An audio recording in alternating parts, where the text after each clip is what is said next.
there is a brand new big budget action film that is hitting Netflix this weekend, and it's going to be one of the most talked about films on the platform, and I'm really excited to talk about this one because there is a lot to talk about, so let's get to it.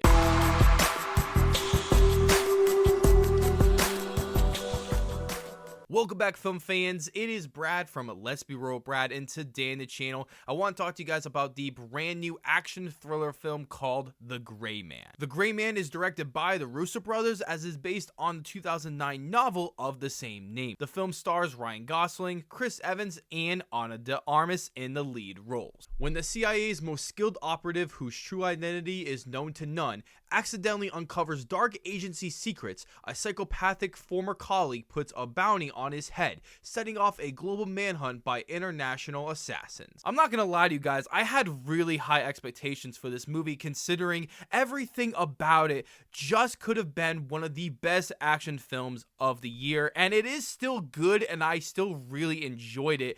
But there are so many aspects about this movie that could have just been so much better and so less generic. So let's just dive right into the positives first. And I gotta start with the performances, because this is easily the strongest aspect of the film, with Ryan Gosling and Chris Evans as the two main lead roles. And I thought they were really great in this film. Ryan Gosling is one of my favorite actors working today, which is something I don't really ever talk about as much as I should.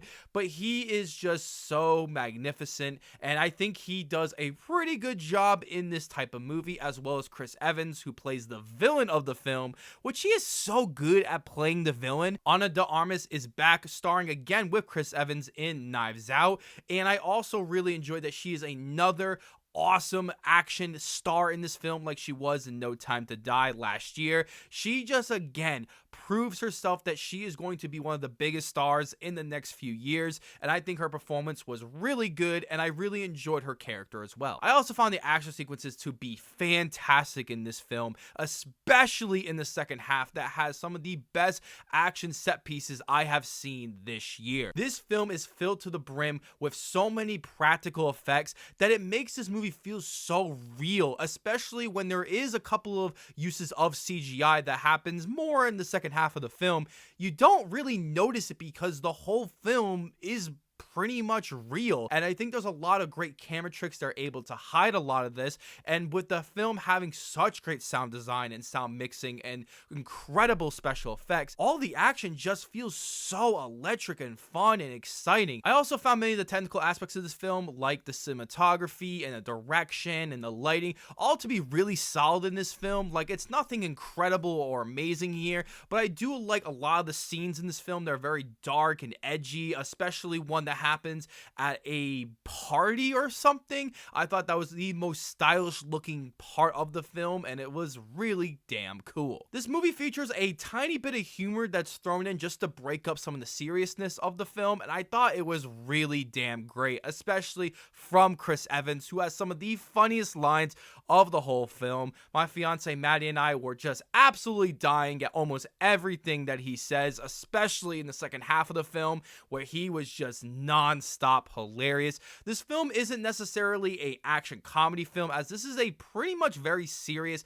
action thriller type film, but I do think that the comedy was able to be very effective in the role that it was trying to be. Unfortunately, this film does have quite a few negatives here, and the first one has got to be the screenplay, because this is easily the weakest aspect of the entire film, where a lot of the dialogue just feels so clunky and cheesy, and it just feels like it was more of a second draft rather than a third or fourth or final draft, as there are just some lines like when characters are like, "We gotta get the bad guys," where the movie takes itself so seriously that some of the lines of dialogue just don't really match the film's tone. Another issue I have with this film has got to be the first half, which was so ridiculously boring.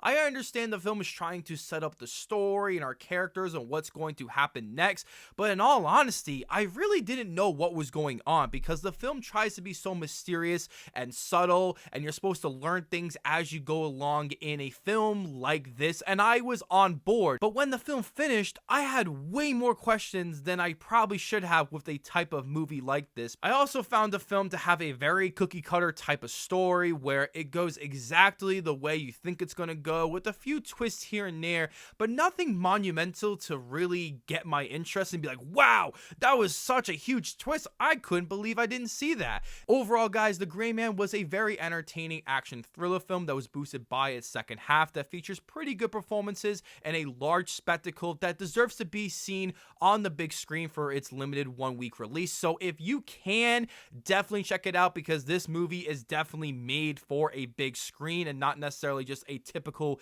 Netflix type of movie. I am giving The Gray Man a 6 out of 10. Thank you guys so much for checking out this review. As I want to know below in the comment section, what did you guys think of The Gray Man, and are you guys excited to see a sequel or not? Let me know down below. Before you guys check out this video, don't forget to hit that subscribe button, leave a like if you want to, and ring that notification bell so I can see you all in the following video.